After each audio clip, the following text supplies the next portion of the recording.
કાંકરેજ તાલુકાના આકોલી પ્રાથમિક શાળામાં બેગલેસ ડેની ઉજવણી કરવામાં આવી। કાંકરેજ તાલુકાના આકોલી પ્રાથમિક શાળા મુકામે બેગલેસ ડે અંતર્ગત ફૂડ ફેસ્ટિવલ 2024નું આયોજન કરવામાં આવ્યું, જેમાં પૂર્વ આચાર્ય બળવંતજી દુધેચા અને નવનિયુક્ત આચાર્ય તરીકે મોંઘાજી દુધેચા સહિત શાળા સ્ટાફ પરિવાર અને ફૂડ ફેસ્ટિવલમાં ભાગ લેનાર વિદ્યાર્થીઓ અને ગ્રાહક વિદ્યાર્થીઓએ જુદા જુદા સ્ટોલની મુલાકાત લઈ ખાદ્ય ચીજવસ્તુઓની મિજબાની માણી હતી અને ફૂડ ફેસ્ટિવલ 2024 બેગલેસ ડે અંતર્ગત શાળાના ધોરણ 3 થી 8ના તમામ બાળકોએ ભાગ લીધો, જેમાં વિવિધ ફૂડ અને નાસ્તાને લગતા સ્ટોલ ઊભા કરવામાં આવ્યા, જેવા કે શિવમ ભેળ, જલારામ ગોટા હાઉસ, ખોડિયાર ખમણ હાઉસ, ચામુંડા પકોડી સેન્ટર, મહાવીર ચણા જોર ગરમ, શીતલ થેપલા હાઉસ, બજરંગ નાસ્તા હાઉસ વગેરે જેવા વિવિધ સ્ટોલ શાળાના બાળકોએ શરૂ કર્યા હતા, જેમાં વ્યાજબી ભાવે તમામ વસ્તુઓનું વેચાણ કરી બાળ વેપારીઓ ફૂડ વેપારનો અનુભવ મેળવ્યો।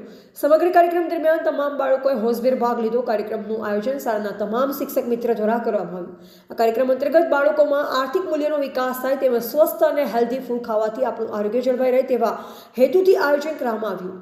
કાર્યક્રમને CRC શ્રી રસિકભાઈ સુથાર દ્વારા માર્ગદર્શન પૂરું પાડવામાં આવ્યું હતું। સમગ્ર કાર્યક્રમનું સંચાલન શ્રી રમેશભાઈ પંડ્યાએ કર્યું હતું। છેલ્લે શાળાના આચાર્ય શ્રી મોઘાજી દુધેચા સાહેબે તમામ સ્ટાફ અને બાળકોને અભિનંદન પાઠવ્યા હતા। એવા જયંતિભાઈ ઠક્કર, સિહોરી, કાંકરેજ।